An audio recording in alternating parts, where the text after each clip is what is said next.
we're reading, we can post this.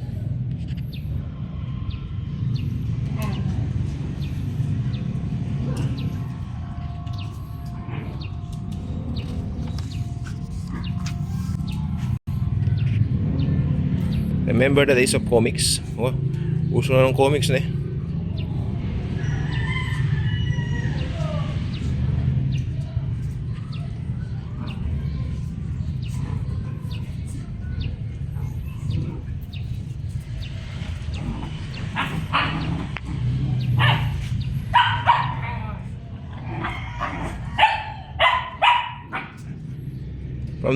From Manawag, they call this virgin, nanay.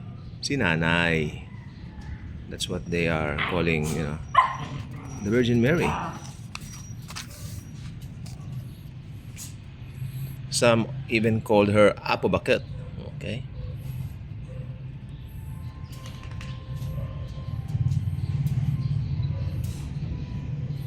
The appearance of nanay. You can post this if you want to get something, some information maybe here or there. Hirap ng mga pahina I'm really having a hard time para i-flip siya. Parang naninikit eh. It's so fun to still have this kind of This is from my late daddy actually. Kita ko lang dun sa kanyang then sabi ko ba, this is a nostalgia because this was printed in 1986 and it's very very fit for our channel. Okay, it's very nostalgic and I'm not a Catholic myself. I'm a born again believer, born again Christian, but it doesn't matter. This is for purely nostalgia's sake. It's nothing to do with religion. No? Okay, it's you can see how professional a person is kung marunong siya mag-handle. Okay, despite ng kanyang paniniwala, they can go on and talk to other people who have another belief, belief system, something like that. Respeto lang. You know how to respect. But the dogs don't know how to respect. These dogs, papasaway. Huwag kayong magulo. You notice them. Maybe for some mga nakarang video. Okay, so, have I read this myself? No. Hindi. I love the comics, I love this format. Very fragile po ang comics. If you don't know how to handle this correctly, magkakanda luray-luray, magkakanda punit-punit. But this from 1986, this makes it 40-year-old comics. 40 taon na po itong comics na ito since nilathala. Tagalog tayo, atin yun. It's very nice to see that up to now, no? Kasi nakalagay lang po siya sa isang parang folder. Then uy, ganda to. Linis tayo.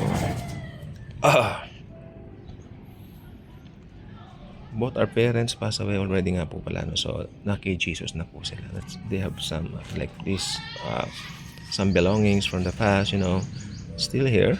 Hindi mo nga naman alam kasi nakatago nga sa folder, but when that folder is being discovered na sa ilalim ng kama, ito po yun. One of the isa po sa laman ito. Again, they called the lady nanay.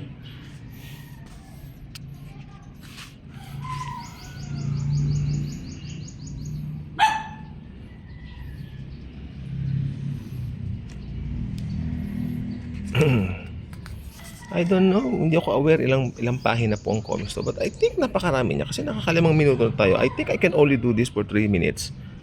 Nakakalimang minuto na tayo, but of course I'm willing to finish this for all of you guys, no?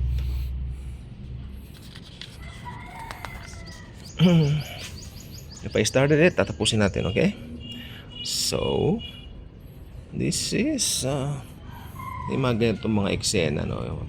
Bram, Alam nyo, nung araw wala pa naman tayong social media, so we really need to explain ano yung nandun sa loob ng content o ng picture. So syempre hindi naman sapat yung ipakita lang na may barel. Once na pinakita mo yung brang, ibig sabihin pinapuputok yung barel, hindi po ba? O yan, hindi lang din sapat na pag wala yung guam, pag wala yung term na yan, ano yan, di ba? Parang, yes, talagang paggaganahin mo na ng utak mo during that mga panahon na yun, kako sana. Ito yung, alam nyo, kopyang-kopya po yung sa Manawag dyan. Yung nanay. Sabi ko na ba, ang iba ang tawag, Apo Bakit.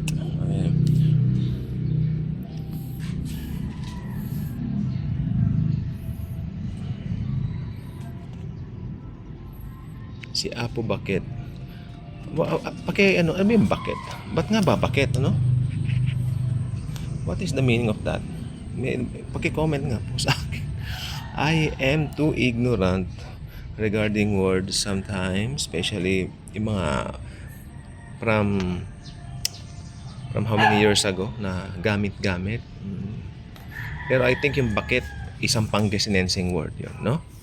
So Apo Bakit, it's yeah. Oh, this is a real picture. It's not just a drawing. It's not a comic drawing, it's a real one, huh? Okay, a black and white. Hindi man lang ginawang colored para makita. So, okay lang. Colored na may mga drawings niya. Yeah, meron something like okay. Golden Jubilee year. Nino, Virgin Mary ng Manawag. Kailan? Mayo 4, 1976. Saan? Dambana ng Birheng Maria ng Manawag, Pangasinan. Magsisidalo, Papanunsyo at mga kabunyian. Wow, napakalalim Tagalog. Bunyi, galang-galang. Archbishop at mga deboto. Okay. As I said, magandang printing niya. Sorry, I'm just having a little cough. Naulanan kasi ako, nakatulog ako, so inubo ako. I think this is the real one. Nanay, Our Lady of Manawag. Ito nga, totoo po yan, hindi yan hindi yan drawing. I'm so sorry for that. Yung ubo, no? I'm so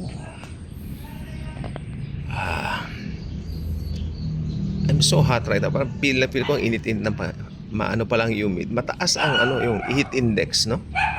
So,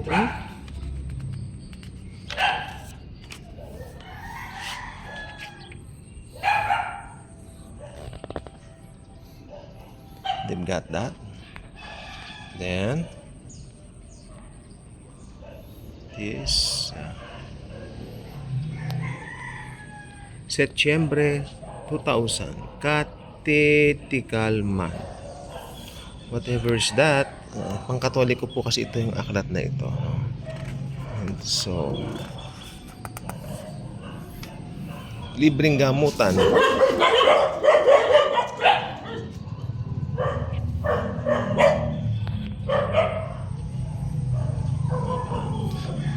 Don't mind the dogs. Maganda yung Ba't may nakalagay dyan? Libreng gamutan. See that? Disyembre 2000.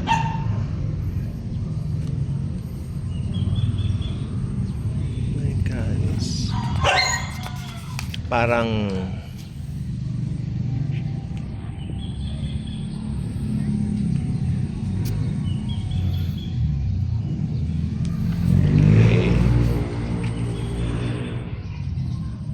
this is a very good comics way back then.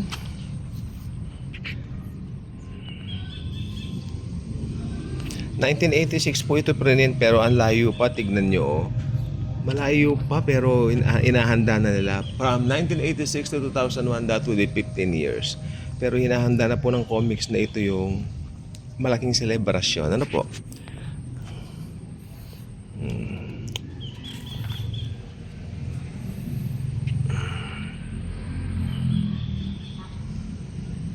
Si nanay.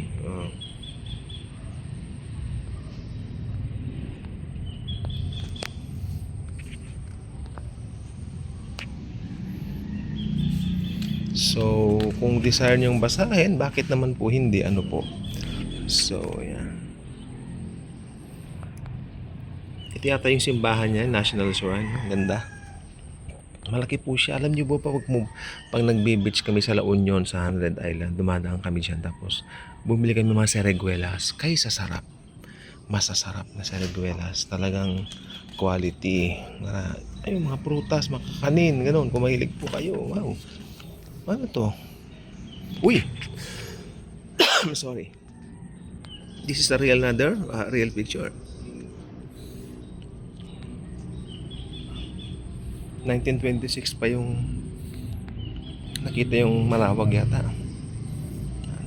Siya, so yun lang po. 12 minutes tayo for this comics. Ako na naman po sa inyo. Kay nanay.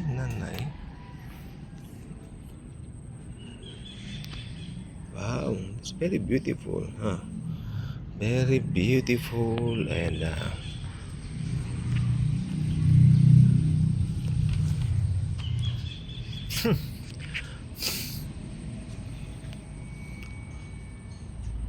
tapos na po. So, thank you sa journey natin na ito. 12 minute journey tungkol sa comics na ito na pinamagatang ang kasaysayan ng Nuestra Señora de Manawag. Kung hindi pa kayo subscriber dito sa Daily Good Vibes, inaanyayahan ko po kayo na click the notification bell. Kayo po ay mag-subscribe na dito po sa Nostalgia Throwback at iba pa. Dito, mga basta luma, mga nakaraan, pag-uusapan natin. At may Word of God, syempre hindi mawawala yan. Tapos mga music, mga luma, mga physical copies, mga physical media, meron tayo dito. Makikita nyo, mapapanood. Mag-i-enjoy kayo. Thank you. God bless sa atin. Thank you.